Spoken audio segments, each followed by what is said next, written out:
Hunter Biden's business partner may have helped set up meetings between White House officials and Chinese tycoons. That's according to more leaked emails from the former vice president's son. China's GDP numbers are out, but are they telling the truth? Hanging the national flags of the US, UK, and Australia from an apartment's windows attracts the attention of police in China, but someone is still doing just that. Students in mainland China seem to be taking inspiration from Hong Kong protesters' slogans. Hongkongers' tactics also resonate with Thailand and Korea. And the US, Japan, India, and Australia will hold a naval exercise. Japan will export weapons to Vietnam, and this amidst Chinese military aggression in the South China Sea. Welcome to China in Focus. I'm Tiffany Meyer. More emails regarding Hunter Biden's relations with China are being revealed. A report claims that Hunter's business partner may have helped secure meetings between senior White House officials and Chinese investors, who were also Chinese regime officials. Hunter's business associates may have helped arrange meetings between Chinese tycoons and high-level White House officials in the Obama administration. That's according to emails obtained by author Peter Schweitzer and seen by NTD's sister media, The Epoch Times. The delegation, called the China Entrepreneur Club, visited the U.S. back in November 2011. The group is composed of numerous billionaires who are also senior Communist Party officials. In an email from October 2011, an intermediary for the delegation made a request to Hunter's business partner, writing, "A tour of the White House and a meeting with a member of the Chief of Staff's office and John Kerry would be great." "This is China Inc.," he wrote of the club, explaining that the total income of the group's 44 members accounted for roughly 4% of China's gross domestic product. He called it a soft diplomacy play that could be very effective, adding that it would give Hunter's business partners good access to the Chinese delegation for any deal in the future. In a later email on November 11th, Hunter's business partner wrote, "Couldn't confirm this with Hunter on the line, but we got him his meeting at the White House Monday for the Chinese folks." And on November 14th, the day of the Chinese delegation meeting at the White House, another of Hunter's business partners wrote, "Archer got the Chinese guys all taken care of in D.C." The Chinese tycoons met with multiple senior officials during the meeting, including then Commerce Secretary John Bryson and then Undersecretary of State Robert Hormats. According to a document introducing members of the Chinese delegation, the group also met with then Vice President Joe Biden. The document was posted on the website of the Italian National Chamber of Commerce, but the alleged meeting was not recorded on the White House record. 2 years later, in 2013, Hunter's investment firm co-founded a private equity called BHR.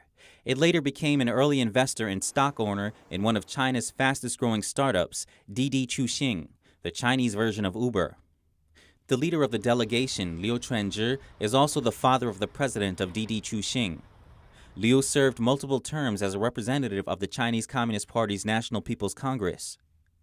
Hunter served as a director of BHR until last October. His lawyer said he didn't receive compensation for the position. Reporting by Penny Zhou, NTD News. China's economic numbers are out today. It posted its third quarter growth, but the number fell below expectations. NTD's Paul Graney spoke to a Chinese economics expert to get his take. China says its third quarter GDP grew 4.9% compared to a year ago. That's lower than the more than 5% analysts predicted, but better than the second quarter's growth. We talked to Shehzad Kazi at China Beige Book. It's an independent research organization that focuses on Chinese economic data. He says a closer look at the data shows the recovery is largely driven by industrial sectors and state investment, not household spending. And so the takeaway remains that this is not a recovery that is being driven by Chinese consumption. This is very much a recovery that is being driven by foreign demand for Chinese products and the Chinese manufacturing sector. Overall, the first 3 quarters saw a 0.7% GDP growth, but retail sales are still 7.2% down compared to last year. Contrary to what many analysts believe, that China will be the only economy in the world to post year-over-year growth in 2020, Kazi says China Beige Book's data shows that's doubtful. But if you look at year-ago levels, the economy remains most certainly in a contraction. And so China has not yet, despite what some of the headlines may suggest, China has not yet fully recovered or rebounded back to pre-pandemic levels of growth. Kazi adds that there is also the continuing problem with data revision and reliability of Chinese data. For example, China revised down its fixed asset investment number last year to make this year's number look better. What we're seeing is discrepancy not so much in this particular data, but the basis on which we're calculating change. So a lot of the fixed asset investment data, for example, has been revised and brought down for last year. So on that basis, this year's fixed asset investment data is now going to look better. I think one of the things we need to really contend with is the Chinese GDP is a political figure. The Chinese GDP is a target that is set and must be hit. For example, retail sales dropped 7 months out of the 9 months, but the official narrative is that Chinese consumers are powering this recovery, so the Chinese officials' number will have to reflect that sentiment. Now we look to China's eastern Shandong province. That's where one human rights activist hung the national flags of the United States, Britain, and Australia from the windows of his apartment on Monday. The activist, named Sui Shuangshen, said his unusual display was an effort to condemn the Chinese Communist Party, or CCP's, tyranny. In a video posted online, he shouted, "Long live democracy! Dictatorship must die." He also encouraged viewers not to be afraid and to spread the video around the world. Later, a crowd of police officers and Chinese officials gathered downstairs below his apartment. Sui also told us that he keeps the national flags of 8 or 9 democratic countries in his home. That's because of his respect and yearning for democracy and the rule of law. Sui explained that Chinese people living in the U.S. have the freedom to sing the regime's national anthem, fly the CCP's flag, and even wave it during parades if they choose. But he questioned why those inside China are blocked from displaying the national flags of democratic countries inside their homes. Sui used to own one apartment in Qingdao City inside Shandong. He was arrested and jailed from 2016 to 2018. That's after he reported a local real estate company for corruption, like bribing local authorities and illegally occupying state-owned land. Now we turn to another Chinese citizen who voiced a rare public protest against the Chinese regime. In Xiamen City along China's southern coast, activist Xiao Chun raised a banner at the gate of Xiamen University on Sunday. The banner proclaimed that the CCP must step down and be held accountable for persecuting Chinese people. Xiao also posted 2 more demands online: that all political prisoners be released and that China implement political reforms like adopting a democratic constitutional government. Chinese netizens expressed appreciation for his bravery online, but many also expressed concern for his personal safety. Now we turn to a professor in China who's facing a life-threatening dilemma. He's been diagnosed with cancer and cannot afford his treatment. In an effort to raise money, he set up a crowdfunding campaign. But even though he dedicated his entire career to preaching about the superiority of communism, Chinese authorities shut down his campaign, fearing it would reflect badly on the communist system. Wuhan University professor Tao Yaxiong broadcasts his plea for help online. Tao is a dedicated professor of Marxism. He teaches students about the superiority of communism in his daily lectures. He's taught in Confucius Institutes, which are partnerships between universities and schools in China and abroad, often known to promote communist principles and ideology. And he is a strong supporter of China's Belt and Road Initiative, an infrastructure program that sends funding to poorer countries while also expanding China's influence and control overseas. According to his crowdfunding campaign, Tao claimed to have already spent over $60,000 for his cancer treatment, his life savings, but now the cancer has spread to his brain, and a huge sum of money is needed for further treatment. His plight sparked a strong response after it began circulating online and in the media. One netizen commented online, writing, "If a university professor cannot even afford treatment when he's seriously ill, think about what it's like for lower-class people. That's horrible." That's as a Twitter user asserted that Tao was falling into the grave he dug for others. He called Tao a liar for lecturing about the superiority of communism. Tao has since been silenced by authorities. According to Radio Free Asia, local officials are suspected of pressuring Tao and his family through his job at Wuhan University. Even Tao's co-workers reportedly keep their distance from him now. The report says Chinese authorities fear people will question the so-called superiority of the communist system if they hear about Tao's situation.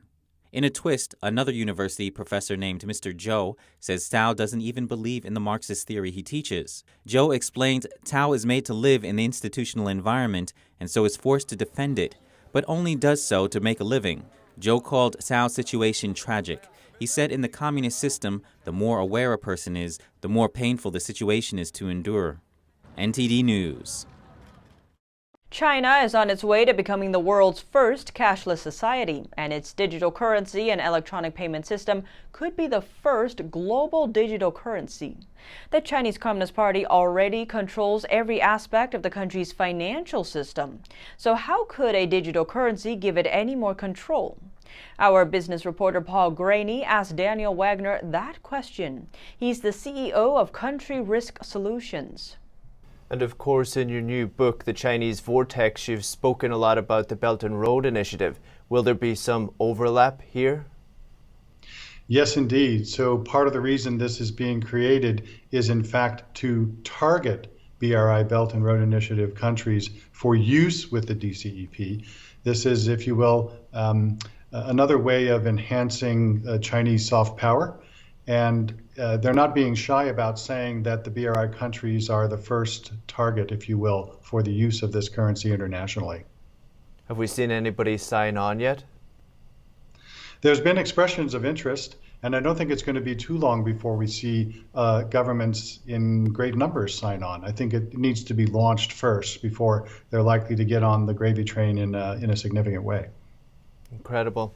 Daniel, appreciate your updates. We'll keep an eye on it. We'll have you back again. Thank you. Thanks, Paul. According to the predominant state media, China Media, the U.S. Educational Testing Service last week released the available seats for taking the TOEFL test for Beijing and Shanghai. TOEFL, or Test of English as a Foreign Language, is a test for non-native English speakers who wish to enroll in U.S. universities. The testing period related to January to August next year. All the available seats were taken within 5 minutes of being released. Students from China have to pass the test to be accepted by any U.S. university. A Chinese netizen commented on the rapid speed in which the seats were taken. They said despite the poor reputation given to the U.S. by Chinese media, the TOEFL test seats have gone within 5 minutes. Among the Chinese students studying in the U.S., there are young people who earned the opportunity to go there. There are also children and grandchildren of Chinese Communist Party officials who gain access to the world outside of China. Some of them even obtain green cards or citizenship. According to Hong Kong's The Trend magazine, earlier quoted statistics from the CCP's internal figures suggest that as of 2012, almost 190 out of the just over 200 members of the 17th CCP's Central Committee have family members living or naturalized in Western countries, such as the US and Europe, which is over 90%. Citizens from across Asia seem to be taking inspiration from Hong Kong's pro-democracy protesters. The city's tactics and slogans even appear to resonate with some students in mainland China. The streets of Thailand are starting to resemble those in Hong Kong as young Thai protesters echo tactics used by their counterparts there. Amid chants of keep fighting, protesters are calling for a rewrite of the country's military-drafted constitution. They're criticizing the monarchy and demanding reform of the ruling establishment. Learning from Hong Kong, Thailand's protesters didn't disclose the size of the rallies until the last minute. They also used social media and messaging apps to coordinate the largely leaderless protests. Their efforts closely mirror Hong Kong's so-called Be Like Water protest strategy. But the motto has also taken root elsewhere. In South Korea, a widely popular band called BTS is facing backlash from China. That's after it used the slogan Be Water to promote its branded bottled water. It's unclear whether the band intended to draw the reference to Hong Kong's pro-democracy movement. The Chinese regime's internet-savvy supporters, dubbed the Little Pinks, are expressing their outrage toward the band online. The conflict closely follows another instance of BTS criticism from China, which condemned the band just last week for making comments about the Korea War and expressing solidarity with the U.S. Some Chinese netizens were angered because the band did not recognize Chinese soldiers who fought alongside North Korea. Even some in mainland China are drawing inspiration from Hong Kong's pro-democracy movement. Last week, some university students in China's Yantai city, located in Shandong province, asked university authorities to lift the campus lockdown. They adopted a familiar slogan, 5 demands, not one less. It was made famous at the start of Hong Kong's protest last year. For weeks, college students in the city have been stranded on campus. It's part of the CCP virus prevention measure, similar to many other Chinese cities. But unlike students, faculty and staff can come and go at will. A local priest named Jiang told us that some students are protesting the lockdown and what they call unfair treatment. The 5 demands raised by the students are: immediately lift the lockdown of Yantai City's colleges, release students that have been arrested for protesting, establish a student supervision committee to oversee daily management of the school, publicly apologize and admit to violating students' rights and freedoms, and revoke all punishment imposed on students who participated in the protest with no retaliation. Priest Jiang told us all students' representatives have since lost contact with the outside world. Secretary of State Mike Pompeo says the United States and Brazil must reduce their dependence on Chinese imports. He said China's participation in their economies poses an enormous risk. Pompeo said their nations will be more prosperous and citizens will be more secure if they don't depend on China for critical supplies. He made the remarks at a virtual summit on increased U.S.-Brazil cooperation aimed at post-pandemic recovery. China is Brazil's largest trading partner. The Trump administration wants to strengthen ties with Brazil and provide a counterweight to China. At the summit, Brazil's president announced 3 agreements with the United States. They aim to ensure good business practices and stop corruption. Japan and Vietnam agreed on Monday to strengthen security and economic cooperation. This is in face of concern over China's aggression in the South China Sea. In the past few months, China has been conducting military exercises in the area. Without naming China directly, Japanese Prime Minister Yoshihide Suga said in a speech that Japan opposes aggression in the South China Sea. It is important that all countries concerned do not rely on force or threats, but work toward peaceful resolution of disputes based on international law. In recent months, China has increased its military presence and aggressive behavior in the South China Sea. It claims sovereignty over 90% of the South China Sea and is asserting its claims by building military outposts and deploying Coast Guard ships to intimidate foreign vessels. Beijing's claims in the region have been formally rejected by the U.S. In his speech, Suga hinted that China's actions breached the Association of Southeast Asian Nations' outlook on the Indo-Pacific. Unfortunately, there are some actions seen in the South China Sea which go against the ideas mentioned in ASEAN outlook on the Indo-Pacific, such as the rule of law and openness. Japan strongly opposes any steps that heighten tension in the South China Sea. In the face of China's aggressive behavior, Japan and Vietnam came to an agreement. Japan will export defense equipment and technology to Vietnam. Suga described the move as a big step in the field of security for both countries. Japan is also currently negotiating equipment transfer deals with Indonesia and Thailand. Now we take a look at the Quad, a group of 4 nations working to safeguard the Indo-Pacific region. The U.S., Japan, India, and Australia are set to hold a naval exercise next month. It marks the first military-level cooperation between the 4 key partners. It follows a meeting between the Quad nations' foreign ministers held weeks ago in Japan. The talks focused on their cooperation amidst Chinese military aggression in the region.